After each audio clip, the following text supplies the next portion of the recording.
मैंने एक और चीज़ नोटिस करी, उनके यहाँ ना एक शबात होता है, ये भी वीडियो पे आएगा मेरे, बहुत कल्चरल चीज़ है। शबात इज़ लाइक वीकेंड पर एक फ्री टाइम बिताते हैं जहाँ पर सब लोग बैठते हैं, आपस में खाना वाना बनाते हैं, कुछ अच्छी बातें करते हैं जीसस क्राइस्ट के बारे में और ये बाइबल के बारे में। काफ़ी रिलीजियस एक्ट है। ये लोग भी कर रहे थे वो, और उनके यहाँ पर लोग आ रहे हैं तो हर बार अलग अलग लोगों को बुलाते हैं और बाइबल के कुछ एक प्रोवर्ब्स पढ़ते हैं ये। तो मैं चूँकि 3 हफ्ते था उनके पास, तो हर हफ्ते मैंने 2-3 बार ये देख लिया। एक हफ्ते एज अ गेस्ट यहाँ पर एक बंदा आया जिसके साथ 2 बच्चे आए थे, एक 10 साल का होगा और एक 8 साल का होगा। अब और यही सिर्फ गेस्ट थे, और एक मैं था और ये कपल था। मुझे लगा आज क्या बाइबल के बारे में बात करेंगे, बच्चों को तो बच्चे हैं, आज तो हम ही 2 बच्चे हैं, अब मुझे ही आज मैं, और मुझसे भी पूछते थे तो मुझे तो बाइबल के बारे में कुछ नहीं पता उतना खास, तो मैं रामायण गीता महाभारत जो मुझे याद होता था वो बता देता था और बहुत खुश होते थे, क्योंकि सिमिलैरिटी तो है ही ना बुक्स में, जो उनके प्रोवर्ब्स हैं वही हमारे हैं, सारी किताबों में लिखा तो एक ही जैसा ज्ञान है। तो मैं गीता और रामायण की बातें कर देता था और खूब बहुत खुश भी होते थे वो। उनको बहुत सारी चीज़ें इंडियन के बारे में मैंने बताई, इंडिया के बारे में। इन 2 बच्चों के सामने कुछ इसने डायरेक्टली क्वेश्चन पूछ दिया और मैं बोल रहा हूँ, मैं मनी माने एकदम रेडी हूँ अपने दिमाग में कि ये बच्चे क्या बताएंगे। भाई उसने एक्सप्लेन कर दिया पूरा। 10 साल का तो 10 साल का, वो 8 साल का बच्चा भी, और बिल्कुल चाय है ना, ऐसे लेटा हुआ है एकदम अपने पापा की गोद पे। No I don't know this, ऐसे से करके शुरू हुआ और 10 मिनट तक बोलते ही रह गया। बाइबल के बारे में, बाइबल से रिलेटेड कोई कहानी के बारे में, किंग डेविड के बारे में वगैरह वगैरह, बहुत कुछ पता चला मुझे। किंग डेविड के बारे में पढ़ा मैंने, बहुत कुछ पढ़ा मैंने वहाँ पे। मैंने बोला यार बच्चों को इतना कैसे पता है। एंड इसको एक्सप्लेन करने के बजाय मैं यहाँ पर कट शॉर्ट करूंगा कि मुझे नहीं लगता है कि हमारे इंडिया के 10-12 साल के जो बच्चे हैं उनको इतना रामायण महाभारत और गीता के बारे में पता है यार, जितना वहाँ के बच्चों को पता है इस उम्र में, या मुझे मेरे बचपन में पता था। मुझे जितना रामायण महाभारत 10वीं-12वीं तक पता, 10वीं-12 साल की उम्र तक पता था, मुझे नहीं लगता कि आज के बच्चों को पता है, लेकिन वहाँ के बच्चों को पता है यार बाइबल के बारे में। डेविड को नहीं पता है यहाँ के, तो बहुत फ़र्क है यार। मतलब ये इंटीमेसी और ये फिजिकल इंटीमेसी में बहुत ओपननेस है, नो डाउट अबाउट इट, क्योंकि कल्चरली इंड्यूस्ड है कि ये कोई बहुत बड़ी बात नहीं है, ख़राब बात नहीं है, कुछ हो नहीं जाएगा, टच हो जाएगा तो ठीक है। इसीलिए शायद सेफ़ है, ईव टीजिंग नहीं होती है। जो चीज़ मिल जाती है उसके बारे में आप ज़्यादा सोचते नहीं हो ना, तो वो ईजिली मिल जाती है, और इसीलिए अब लोगों को ये समझ में आने लग गया है कि मिल तो जाएगी लेकिन कंट्रोल करो। क्योंकि कंट्रोल करके जहाँ पहुँचोगे और एक के साथ रहोगे तो वो ज़्यादा बेटर है। जो हमारे पूर्वज कह करके गए हैं वो वेस्ट में भी है। ऐसा नहीं है कि वो हमको फॉलो कर रहे हैं, उनके बाइबल में और हर जगह पे भी इस तरीके की चीज़ें हैं शायद, जितना मुझे उनसे बात करके समझ में आया। पढ़ा तो मैंने कुछ नहीं है, ठीक है, थोड़ा बहुत जो मुझे उनसे पता चला।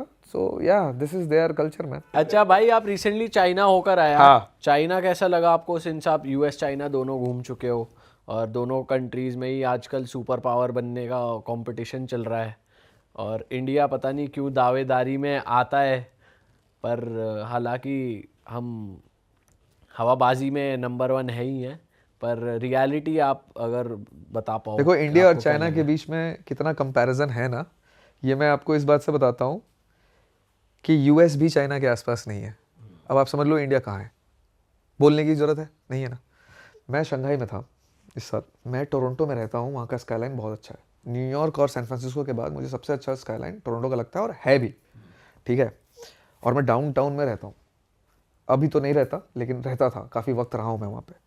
और जब मैं शंघाई का मैंने स्काईलाइन देखा ना, तो मुझे ऐसा लगा कि मैं गाँव में रहता था। सही बता दो भाई, वो ऐसा लगा जैसे साइंस फिक्शन में पहुँच गया। क्या लाइटिंग है, क्या एलईडी लाइटिंग है, एकदम वो बिल्कुल साइबर पंक वाला जो फील था। और सिर्फ शंघाई के बारे में नहीं है, चोंगचिंग चले जाओ, ग्वांजाओ चले जाओ, शेंजन चले जाओ, चंगडू चले जाओ, कहीं चले जाओ, सेम ही लेवल है भाई। और मैं आपको, ये तो हो गया चलो कि मेरे को ऐसा दिखा, और आपने बहुत इंस्टाग्राम पे देखा होगा कि ऑटोमेटिक टैक्सीज हैं, रोबोट्स पानी लेने आते हैं होटल में, सब सच है। कुछ और फैक्ट्स बात करते हैं। होमलेसनेस दिखा ही नहीं मुझे, बिल्कुल नहीं दिखा।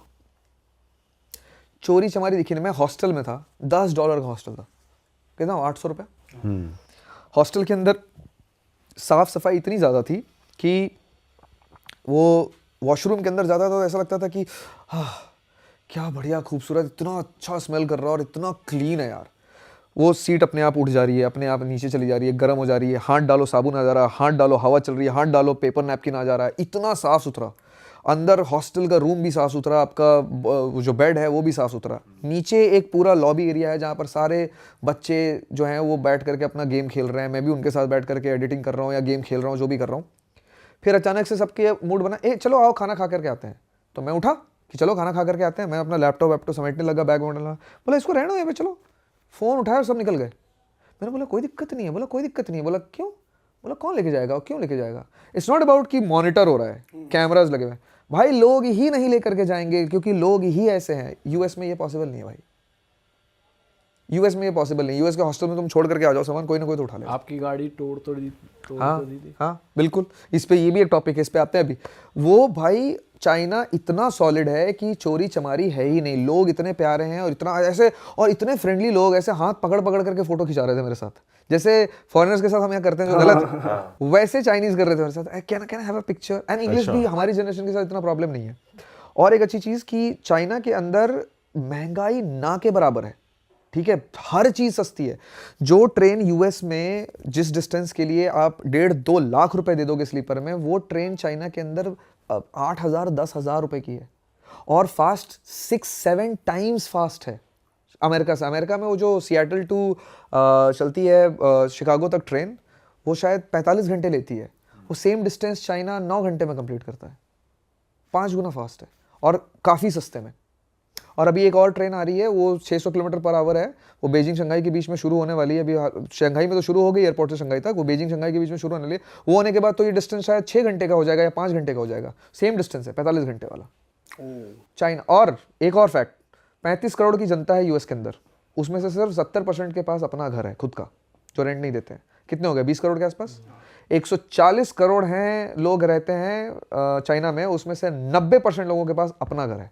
कितने हो गए, 120-22 करोड़।